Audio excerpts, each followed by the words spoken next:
In front of me is HONOR X70i, and today I would like to show you how you can operate a voice recorder.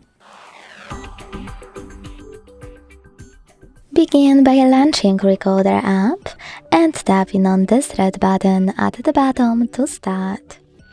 As you can see, recording is on. To pause it or unpause it, use this right button. To add a bookmark, click on the left one, and to end it and save it, on the middle one. Now to play it, click on it. To manage all of its available options, use all of those at the bottom or click on those three dots at the top right corner. You can also go back and hold your recording on the list.